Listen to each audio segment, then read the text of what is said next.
jemaah haji dan teman-teman media yang saya hormati bahwa penyelenggaraan ibadah haji sudah dilaksanakan sejak tanggal 12 kemarin, 12 Mei 2024, yang itu langsung dilepas oleh Gus Menteri, dan beliau sudah menyampaikan niatkan, luruskan niat haji Bapak Ibu jemaah haji karena Allah Subhanahu wa taala. Kemudian beliau juga menyampaikan untuk menjaga kesehatan ya, dengan minum tepat waktu, kemudian makan tepat waktu. Tadi juga sudah disampaikan paling tidak 1 jam 200 ml ya, itu yang konsisten biar tidak terjadi dehidrasi.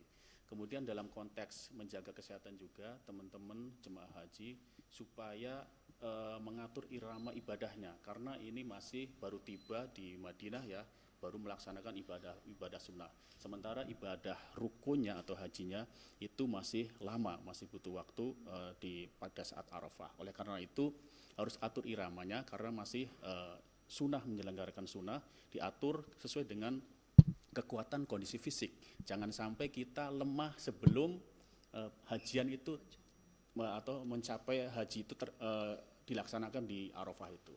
Oleh karena itu jemaah haji diimbau supaya menjaga kesehatan. Kemudian ketika mau ke Masjid Nabawi bersama dengan teman-temannya, jangan sampai sendirian. Ya. Kemudian yang lansia jangan lupa selalu berkomunikasi dengan petugas haji Indonesia. Petugas haji kita sudah dikondisikan dan sudah disiapkan mereka sepenuh hati untuk melayani para tamu Allah itu. Sebagaimana yang disampaikan Gusmen bahwa mereka petugas haji akan melayani seperti keluarga atau seperti orang tuanya sendiri.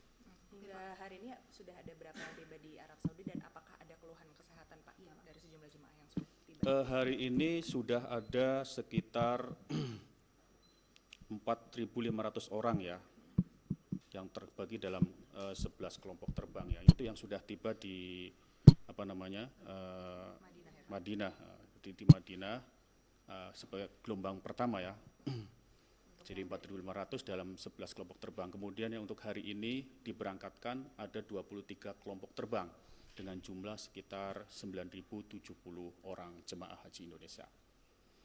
Kemudian secara kesehatan mereka sudah diterima, di sana juga ada tim kesehatan haji Indonesia. Jadi mereka juga sudah diterima, ada dokter, ada para medis yang menerima mereka datang ke Indonesia. Gitu. Jadi beberapa jemaah yang dari tanah air membawa obat-obatan itu sudah teridentifikasi, dan di sana nanti juga akan mendapat perhatian khusus dari dokter kita, gitu, dari Kementerian Kesehatan. Pak, ini kan kemarin katanya sudah ada kelompok pertama yang sudah berangkat. Ya. Evaluasi khusus nggak Pak terkait yang kemarin? Ya, kita setiap hari selalu ada evaluasi. Jadi jemaah yang masuk ke embarkasi, seluruh embarkasi di Indonesia, ada 13 embarkasi itu, kemudian setelah dari embarkasi 1 malam paling tidak ya, kemudian berangkat menuju ke Tanah Suci. Setelah mereka tiba di sana, diterima oleh petugas, kita juga teman-teman petugas juga, terutama yang dari tim kesehatan juga melakukan pengecekan. Dan kita lakukan evaluasi juga bagaimana kondisi transportasinya, bagaimana akomodasinya, terus bagaimana konsumsinya gitu. Selalu kita berikan evaluasi supaya bagaimana penyelenggaraan ini jauh lebih baik.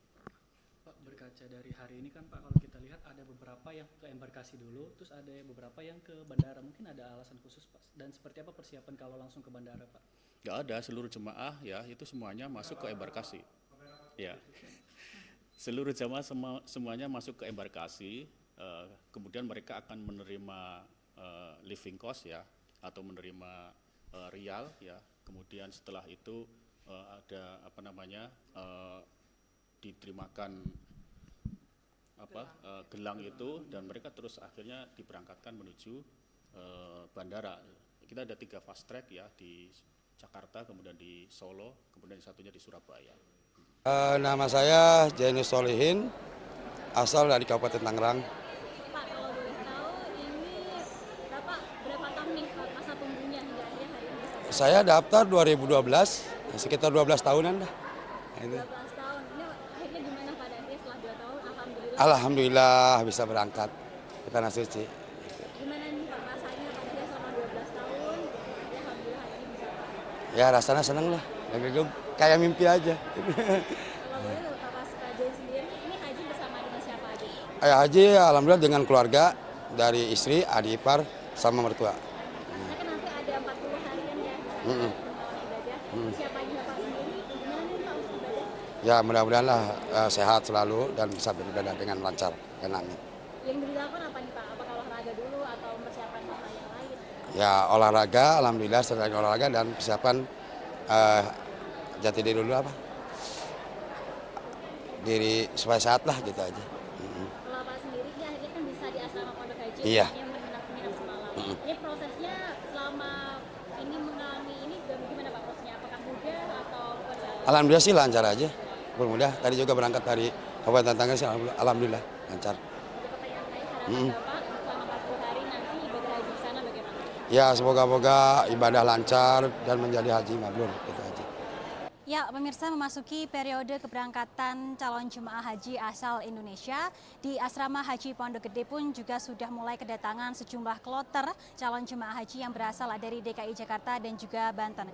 Di mana pada hari ini tercatat ada kloter 7 asal Banten yang tiba di Asrama Haji Pondok Gede dengan jumlah calon jemaah yakni 388 calon jemaah haji, di mana calon jemaah haji tersebut tadi sudah melakukan sejumlah tahapan, diantaranya adalah pengecekan kesehatan hingga pendataan sebelum pada akhirnya dijadwalkan untuk berangkat ke Tanah Suci pada esok hari sekira pada pukul 17.30 waktu Indonesia Barat. Dan hingga hari ini di Asrama Haji Pondok Gede sudah menerima lebih dari 1.600 calon jamaah haji asal Jakarta dan juga Banten, di mana dari 1.600 calon jamaah haji tersebut ini semuanya sudah berangkat menuju ke Tanah Suci. Informasi yang kami dapatkan hingga periode terakhir keberangkatan jemaah haji yang dilaksanakan pada awal Juni nanti akan ada lebih dari 18.000 calon jamaah asal DKI Jakarta dan juga Banten yang akan datang di Asrama Haji Pondok Gede. Oleh karena itu memang dari pihak pengelola melakukan sejumlah persiapan, diantaranya adalah menyiapkan fasilitas fast track untuk para lansia untuk memberikan kemudahan agar tidak berpindah tempat ketika melakukan pendataan dan juga memberikan himbauan kepada semua para calon jemaah untuk menjaga kesehatan agar bisa melaksanakan ibadah haji dengan aman dan juga lancar. Dari Jakarta, Amrina Rida, Wildan Aulia, Ilham Zarkasih, iNews melaporkan.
Pak ya. Iya, iya.